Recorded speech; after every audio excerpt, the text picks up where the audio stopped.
Assalamualaikum warahmatullahi wabarakatuh. Nama saya Salami Tafsari dari Ilmu Komunikasi Kelas B, Universitas Islam Indonesia. Di sini saya akan menjelaskan tentang kontribusi Kiai Haji Mas Mansur untuk Indonesia dan perannya di Sekolah Tinggi Islam untuk melengkapi nilai ujian akhir semester mata kuliah Pancasila. Kiai Haji Mas Mansur lahir pada tanggal 25 Juni 1896, tepatnya di Kampung Sawahan, Surabaya. Berasal dari pasangan Kiai Haji Mas Ahmad Marzuki dan Raudah. Beliau tumbuh dalam lingkungan religius, mengingat ayahnya sendiri merupakan bagian dari keluarga Pondok Pesantren Sidoresmo, Surabaya. Kiai Haji Mas Mansur dikenal sebagai kiai karismatik yang menjadi tokoh empat serangkai pemimpin peta Pusat Tenaga Rakyat bersama Soekarno, Hatta, dan Ki Hajar Dewantara. Tentu semua mengenal sosok beliau. Kiai Haji Mas Mansur ini dikenal cerdas, gemar membaca, dan suka mendengarkan nasihat. Menurut kakak dari Kiai Haji Mas Mansur, Muslihat, bakat kepemimpinannya sudah terlihat sejak anak-anak. Maka dari itu orang tua menyarankan beliau untuk naik haji dan berguru kepada Syekh Mahfud Termans di Mekah. Di tengah-tengah pembelajarannya terjadi pergolakan politik yang membuatnya harus pindah dari Saudi Arabia. Akhirnya turunlah sauk Kiai Haji Mas Mansur dari negeri Firaun. Beliau melanjutkan pembelajarannya di Universitas Al-Azhar Kairo. Pada saat ini beliau bertemu dengan banyak tokoh pembaruan. Selesai menuntut ilmu, pulanglah ia ke tanah air pada tahun 1915. Sepulangnya dia di rumah, ia mendapati pertumbuhan pergerakan nasional terjadi di berbagai tempat, yang pada akhirnya dipertemukan ia dengan Persyarikatan Muhammadiyah karena kecocokan visi dan misi. Tak butuh waktu lama, beliau langsung jatuh cinta dengan Muhammadiyah. Beliau masuk ke Muhammadiyah pada tahun 1921. Jiwa pelopornya yang didapatkan saat di Mesir pun berkobar. Setelah mendapatkan izin dari Kiai Haji Ahmad Dahlan, maka dengan penuh semangat Kiai Haji Mas Mansur mendirikan Muhammadiyah cabang Surabaya di tahun itu juga. Tak hanya itu, ia pun mengusulkan berdirinya Majelis Tajrih pada Kongres Muhammadiyah yang ke-16 di Pekalongan tahun 1927.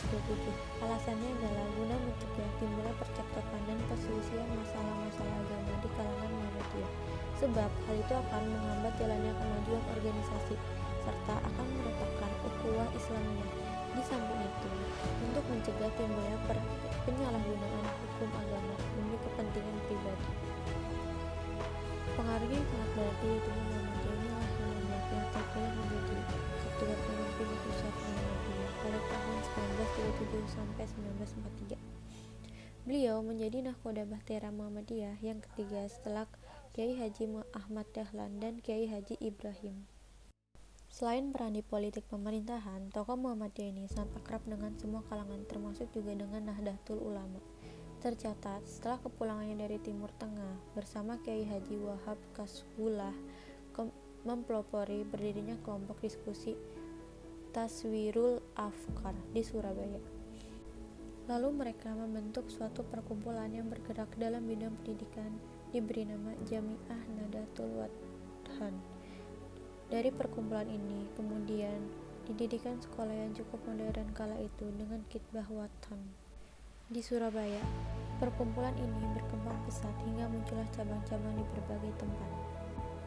Selain itu, Kiai Haji Mas Mansur ikut mempelopori berdirinya Sekolah Tinggi Islam yang menjadi sekolah tinggi Islam pertama dan satu-satunya di Indonesia kala itu. Sebelum menjadi ketua pengurus besar Muhammadiyah, Mas Mansur sebenarnya sudah banyak terlibat dalam berbagai aktivitas politik umat Islam. Setelah menjadi ketua pengurus besar Muhammadiyah, ia pun mulai melakukan gebrakan politik yang cukup berhasil bagi umat Islam. Dengan berdirinya Majelis Islam Ala Indonesia (MIAI) bersama Hasyim Asy'ari dan Wabah Mas Maulana, yang keduanya dari Nahdlatul Ulama NU. Ia juga memperaksai berdirinya Partai Islam Indonesia (PII) bersama Dr. Sukiman Wirsajanjaya sebagai perimbangan atas sikap non-kooperatif dari Partai Syarikat Islam Indonesia (PSII).